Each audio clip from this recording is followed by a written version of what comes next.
As you heard on the program yesterday, pharmacy students at Laval University and the Université de Montréal say that they feel caught in the middle of a conflict between the Quebec government and this province's pharmacists.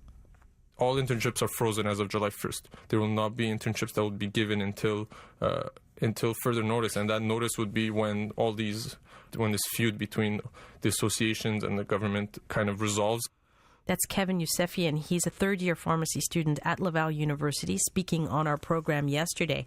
He says pharmacy students believe the province's pharmacists are withholding the internships they need to graduate as a way of expressing their grievances with the provincial governments. Nirvishi Jawaheer is vice president of the Quebec's Fédération of Pharmacists, and she is on the line with us this morning. She's a pharmacy owner as well in Montreal. Good morning. Good morning. Can you give us an idea of the cutbacks that pharmacists have been dealing with over the last few years?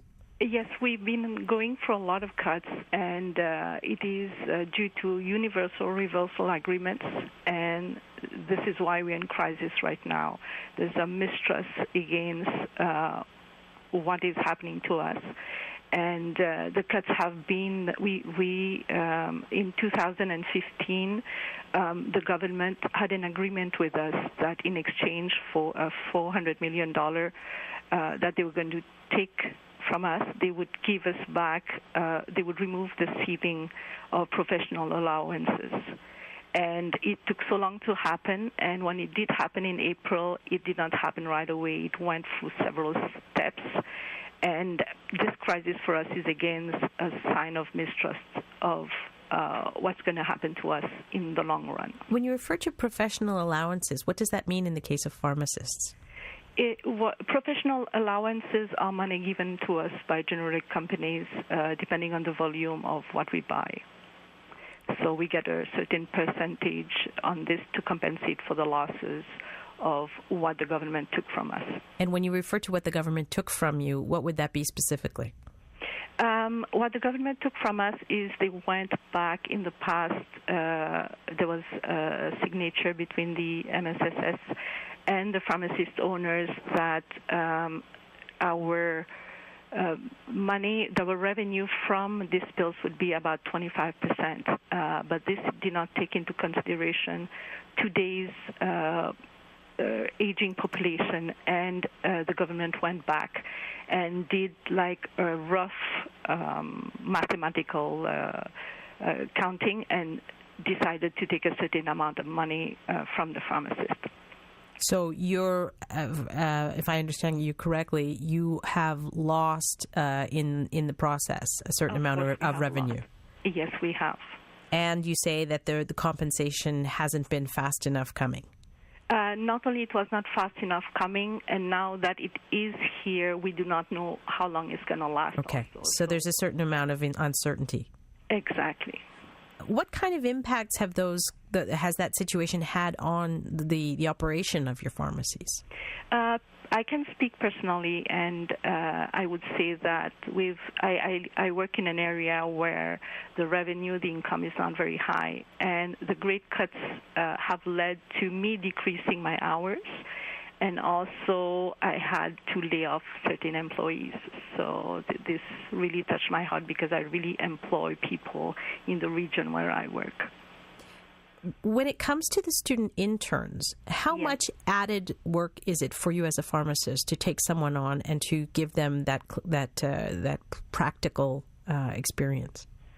I work at the university also, and I am used to taking care of students. So I have a way of my pharmacy has the way I do my operations also. The taking care of students are part of my operations. So it takes time from the pharmacist because you have to be with the student and make sure that they reach to where they want to reach. You want to have a healthcare centered pharmacist. So it does take some time, yes.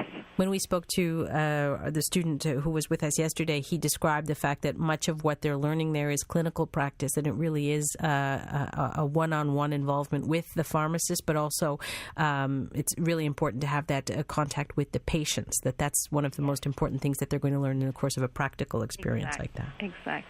Are pharmacists withholding internships as a way of putting pressure on the government? I cannot speak for everybody. I am still taking pharmacy students. I feel that they are our future. They have a vision of how pharmacy should be, and they are really, really into healthcare, which is what's really important for us right now. Do you think it's possible that others have made the decision not to take on interns because they're not in agreement with the situation as it stands? This might be possible. I know that they're sitting down with the government. They sat down with the government on the 27th of May. And I do not know what the outcome is going to be. We want to have some good news.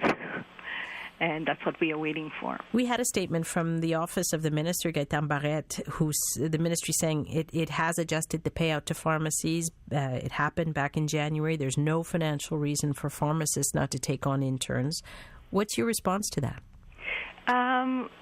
My response is that this is a temporary measure. He has a new law called the Loi 81 that's coming through very soon. And there's going to be bidding on molecules. And again, since our allowance is proportional to the prices of those molecules, then our revenue will go down again. When you refer to bidding on molecules, what would that mean to the layman? What would that mean to? What does that mean exactly? What happens is that there are certain prices of medications right now. And when we go into bidding, several companies bid for the same molecules, and the prices really drop. When the prices drop, our professional allowances are proportional to those cost prices. So again, the allowances drop, and we find ourselves in a precarious position again. So there's an equilibrium between the amount of money that you're paying for the drugs that you're providing to the public and the allowances that you charge. Exact, yes. What do you think it will take then for the situation to be resolved? Do you need to have more assurances with regard to what's coming in the bill? We need reassurances. We need to sit down. Like a majority of pharmacists are asking for a stipend to take care of the students so that we are not in this precarious position.